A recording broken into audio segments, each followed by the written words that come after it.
Dear students, after completing the chapter on cell, where we have discussed both about cell as well as about tissues also, may not be that much in details which we generally do for class 9 students, but still a first hand introduction regarding cell and tissues we have discussed a lot.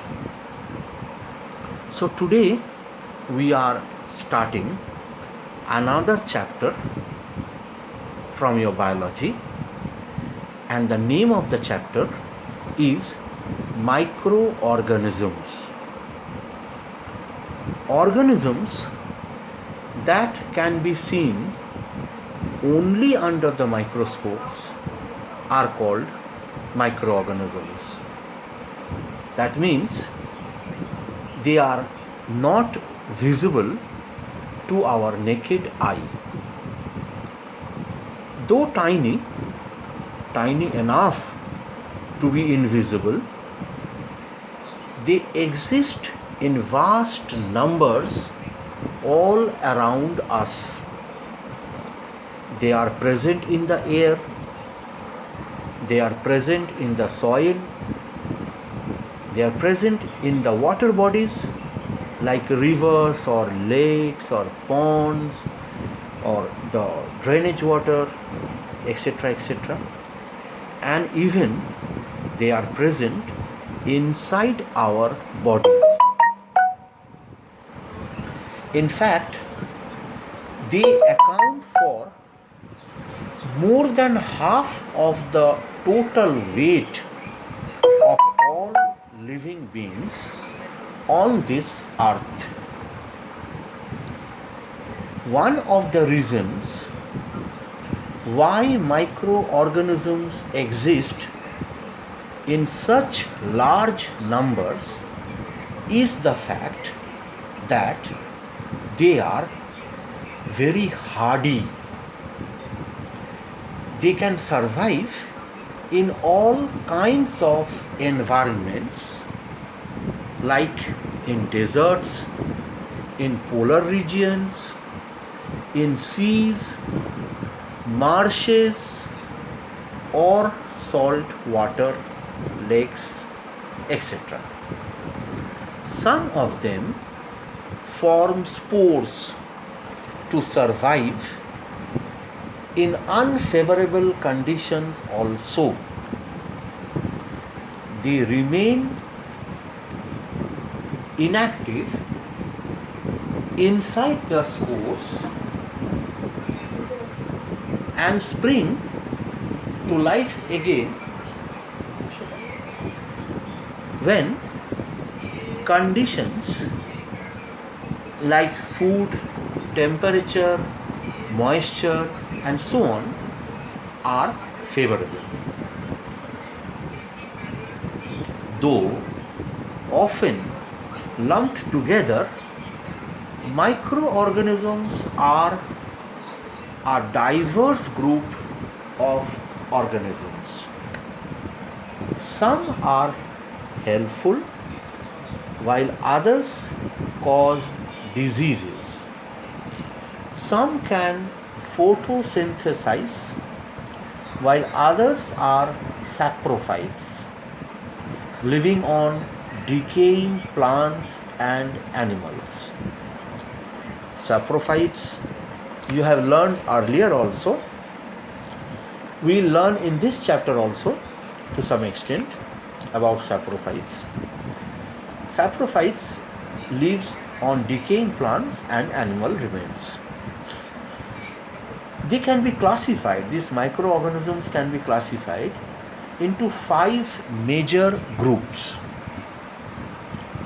They are algae, bacteria, fungi, protozoans, and viruses. The study of microorganisms is called microbiology. And those persons who are involved with this subject called microbiology. They are called microbiologists. Now, let us start discussing about the first microorganism that we consider, and that is mainly algae. Can you remember seeing cells with chloroplast in the drop of pond water you observed under microscope while studying in previous chapter also we have discussed. If we get the chance in the school, we will show you once again. They are algal cells. We can do some activity when the school will reopen once more. We can collect a bit of green scum from a pond. Let us mount it on a slide and cover it with a cover slip. Let us observe it under the microscope. We can draw also what we are seeing under the microscope. We may see Spirogyra and some other algae. The algal cells will contain chloroplast. Algae are simple plant-like organisms. In singular form, we say alga. They vary a lot so far as size, shape, and habitat is concerned.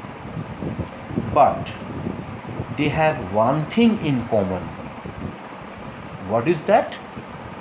All of them have chlorophyll, and so they photosynthesize. They participate in the process of photosynthesis.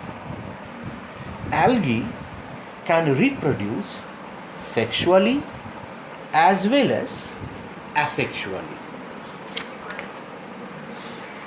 The algae that we see under the microscope are all more or less green algae. Most green algae live in fresh water bodies. Some, however, are marine algae, while others grow on moist soil, moist tree trunks, or even moist walls. Some green algae, like Chlamydomonas, are unicellular. Chlamydomonas spelling CHLAMYDOMONAS, Chlamydomonas. They are unicellular. Others, like Spirogyra, forms filament. Some, still others, like Volvox, live in clusters, forming colonies. Oedogonium fixes itself to aquatic plants, while Chlamydomonas and Volvox can swim also. They are little bit more mobile,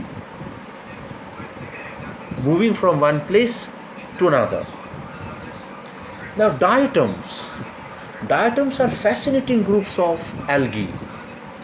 They are mostly unicellular and have an infinite range of forms. They are found in freshwater and marine habitats. Their cell walls are made of silica. When they die, the silica accumulates at the bottom of lakes, rivers, and seas to form siliceous earth. Large masses of diatoms floating in the sea are called plankton. Not all algae are green. This we have to keep in mind. All algae are not green. Some are brown while others are red. These algae have additional pigments which mask the green color of chlorophyll. Seaweeds, some of which are giant kelp, can grow to a length say about 30 to 60 meter. They are also examples of brown algae. The Sargasso Sea owes its name to the brown algae Sargassum.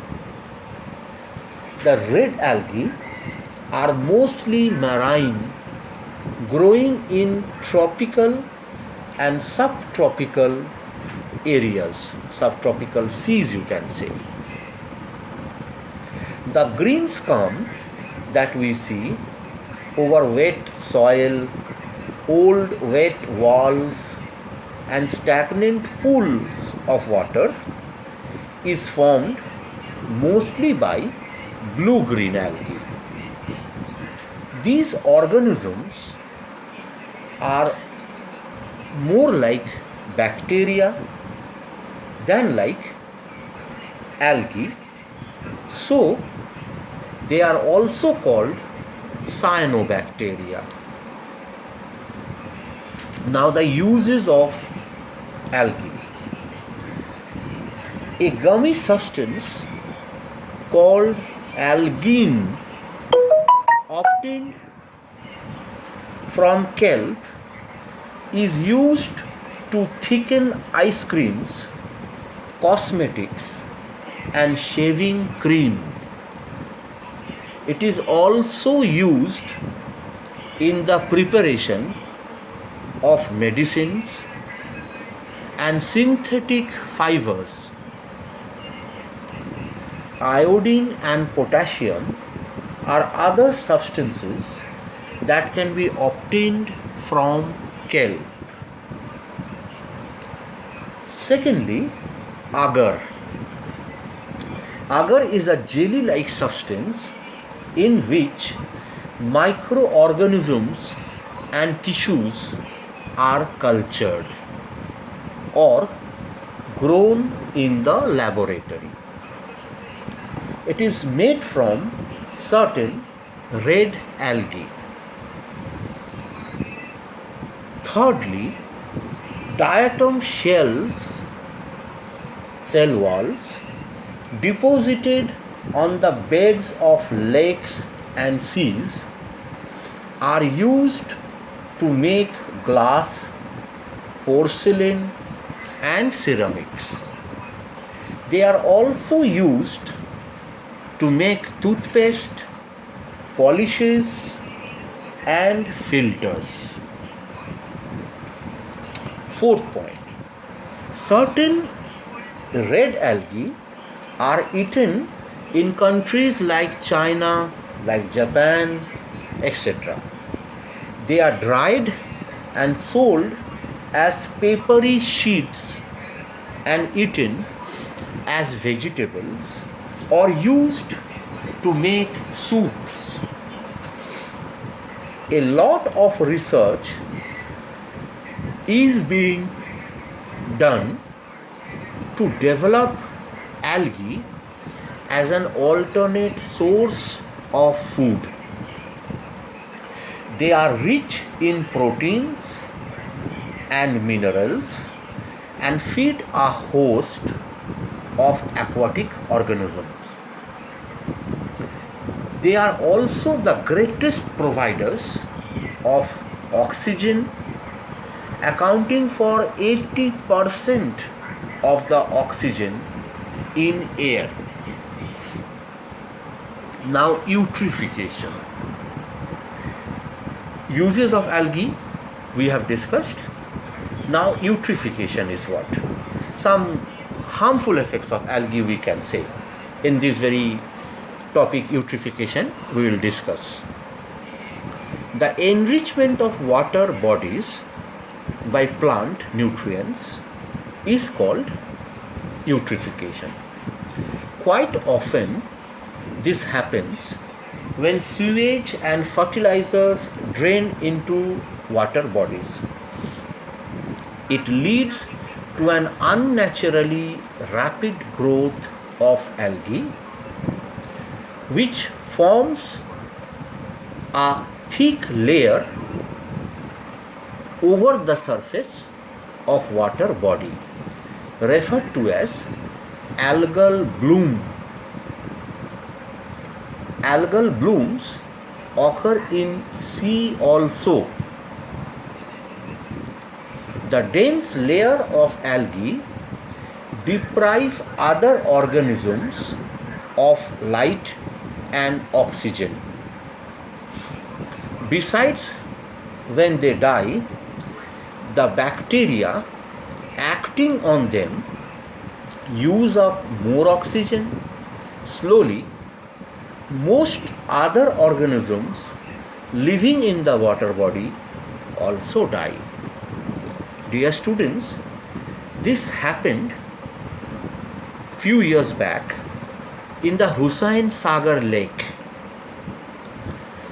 There also huge amount of this algal growth took place, which was not noticed by our human civilization, and as a result it started harming the aquatic animals to a great extent. And finally it was taken very seriously and tender was called to remove the algal scum from the water of Hussain Sagar Lake, and finally eutrophication was got rid of. So this is about eutrophication, which happens very often in various water bodies of countries like India, and we suffer a great loss because fishes loses their life to a great extent due to this eutrophication, and our fishermen who depends upon these fishes economically, they suffers a great loss. Initiatives are taken by the local governments, the local government bodies nowadays to look after these very hazards, and we successfully nowadays avoid this eutrophication to a great extent. So this is the discussion that we have done today under this very chapter, microorganisms. We have discussed about microbiology. We have discussed about the habitat of microorganisms. We have discussed about algae, how algae grows, the various types of algae, because mainly we are habituated to see the green algae. Beyond that, the red algae and the brown algae also we have discussed. We have discussed about the various uses of algae. There are lots of good uses of algae that we have discussed. And finally, we have discussed about eutrophication, where we have studied about the harmful effects of eutrophication. Dear students, we will end up today here only with eutrophication, discussion on eutrophication. We will continue our discussion other types of microorganisms like bacteria, like fungi, like virus in our next part. today we are ending here.